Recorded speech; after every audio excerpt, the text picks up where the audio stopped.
Hi everyone, Al the Psych here again. And on this video, I'm going to talk about trauma, anxiety, and reciprocal inhibition. Okay, again, this is all for informational purposes only. Um, I did my previous video was about a summary of trauma and treatment. And like I mentioned in that video, there's just so much in the area of trauma that I'm going to try and break things down. And so, like I said, I'm going to talk a little bit about reciprocal inhibition. So, from the APA dictionary, reciprocal inhibition is a technique and behavior that aims to replace an undesired response, for example, anxiety, with a desired one by counter conditioning. It relies on the gradual substitution of a response that is incompatible with the original one and is potent enough to neutralize the anxiety-evoking power of the stimulus. Okay, so it's a little wordy. Let's just keep on going. Joseph Wolpe is the father of reciprocal inhibition. He talked about this in the 1950s. Basically, he said a person can't be relaxed and angry and anxious at the same time. If you relax yourself, you can't be angry, or at least not as angry. And if you relax yourself, you can't be anxious, or at least as anxious. So if I have a conditioned response of being anxious when I'm in close proximity to a small puppy, the conditioned stimulus, I can, I'm trying to read my notes here actually, I can extinguish that response by learning to relax when faced with the puppy in close proximity. I interrupt the threat response by relaxing muscles. Okay, so I use a puppy in the example, but you can obviously substitute puppy for with something else. But the idea is there. You want to be able to relax while you're in close proximity to whatever it is that is causing you to feel anxious. Okay, whatever that stimulus is. It could be a puppy, it could be a some other thing, but we're really talking about something that is technically not going to be threatening to you. Okay, now desensitization of the memory by confronting things that are scary while being in a relaxed body, okay, that's very important. So intrusion of painful past sensory memories causes the PTSD. So the antidote is relaxing the muscles of the body. Okay.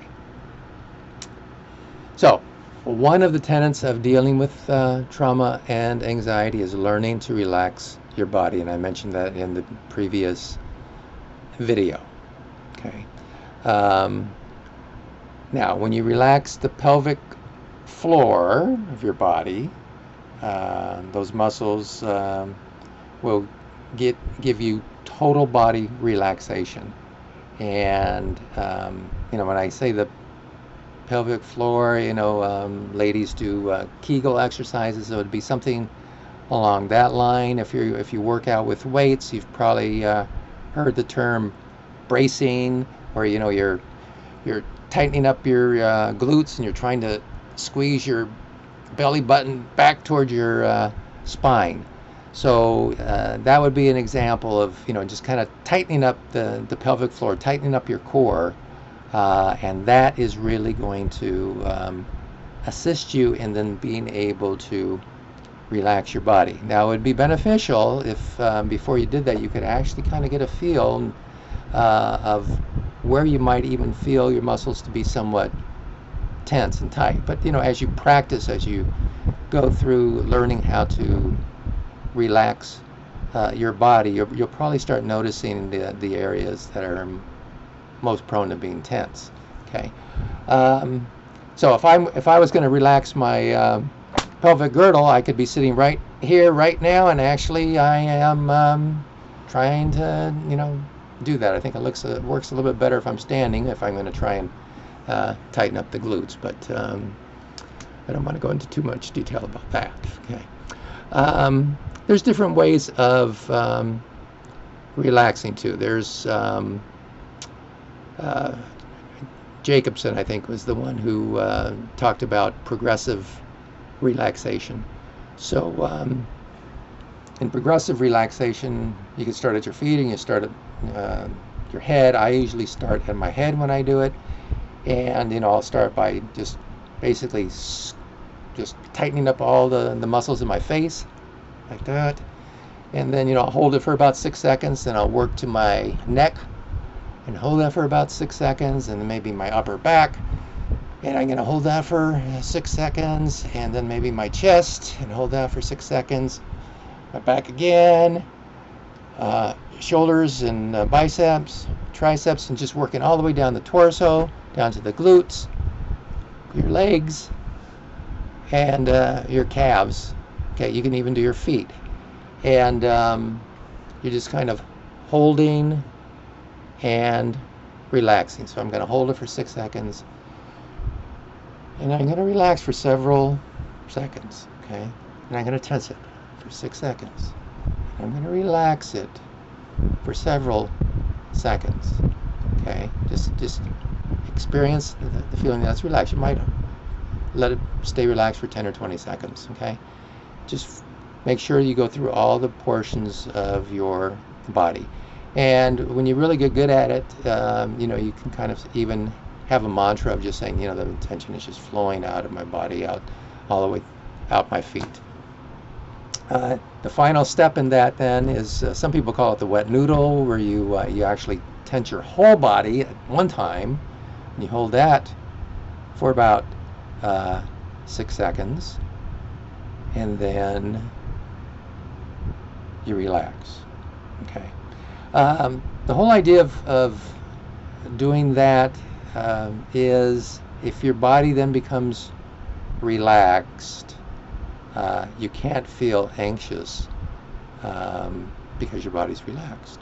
Okay, and there's basically, when you get your body relaxed, if you've been anxious, sometimes your prefrontal cortex is not firing as well because your limbic system is kind of taking over your emotional part of your brain.